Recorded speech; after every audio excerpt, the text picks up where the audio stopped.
το τελετουργικό της τελετικής παράδοσης τελείωσε και είναι η ώρα για το μουσικό κομμάτι.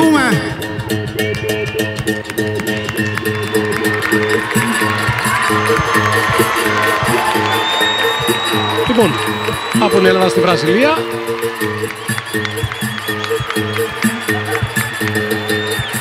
Άλλη κουλτούρα, άλλη φιλοσοφία στη μουσική, στο χορό.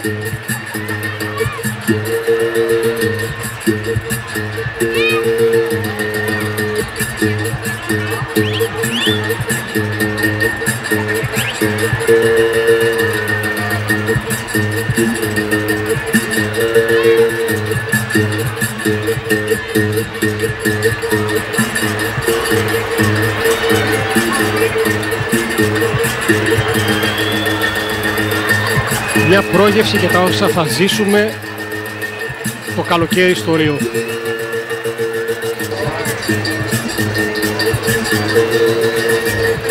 Έχουν δικό τους αγώνισμα πάλης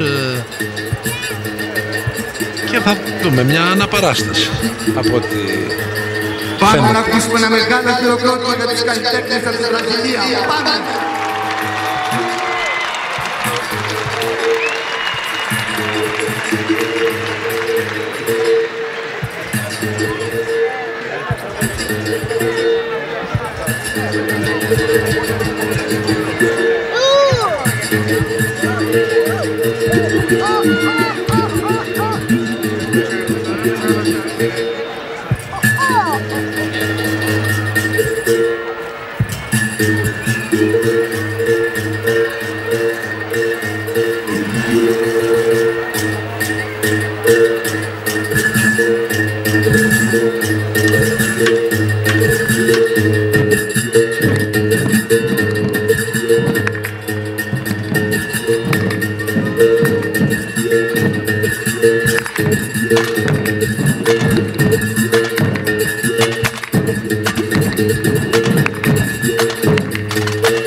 Πάμε κι εμείς με ρυθμικά παλαμάκια μαζί τους.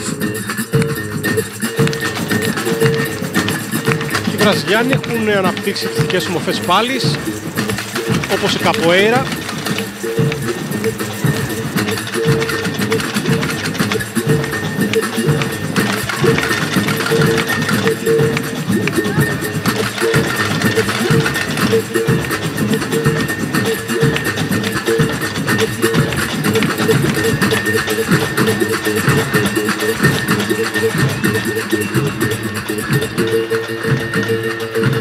η καποέρα η οποία συνοδεύεται από μουσικά όργανα.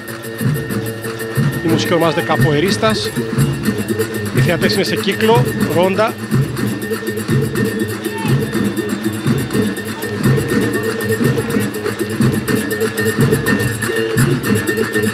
Οι αθλητές αυτοσχεδιάζουν μεταξύ τους με εντυπωσιακές ακροβασίες.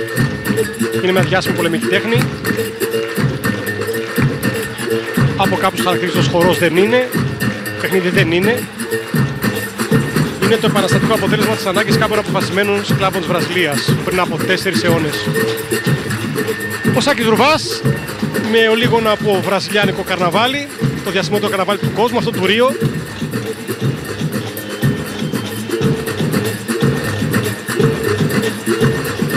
Ενώ βλέπετε τις επί της ουσίας πολεμικές κινήσεις που είναι καμουφλαρισμένες μέσα από χορογραφίες. Εδώ η πολεμική τέχνη, ο χορός και το τραγούδι αγκαλιάζονται και ονομάζονται καποέρα. Οι σκλάβοι εκείνων των εποχών έγιναν σταδιακά μαχητές χωρίς όπλα, με μεγάλη αυτοπεποίθηση και θανατηφόρες τεχνικές.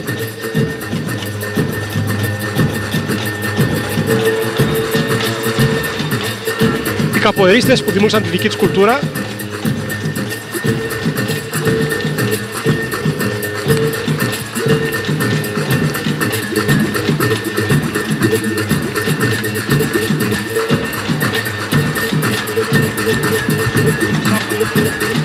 Σάμπα. Σάμπα με καποέρα. Βραζιλιάνοι και βραζιλιάνες κερκίδες. Ενώ λίγα μέτρα μακριά από το Σάκη Ρουβά, οι καποερίστας κάνουν απίθανα πράγματα. Και χειροκροτήματα, τους αποθεώνει το κοινό. Καταλαβαίνετε τι θα γίνει στους Ολυμπιακούς Αγώνες του Ρίου, κυρίες και κύριοι, το καλοκαίρι, εκεί που η ΕΡΤ θα είναι και θα μεταδίδει όλα τα μεγάλα ονόματα του παγκόσμιου αθλητισμού. Ο Σάκης Ρουβάς ζητά χειροκρότημα για τους Βραζιλιάνους, που τον είδαμε και αυτόν να χορεύει σάμπα. Λοιπόν, πολύ ευχαριστώ στα πορτογαλέζικα, ομπλιγάδο. οι καποερίστας αποσύρονται.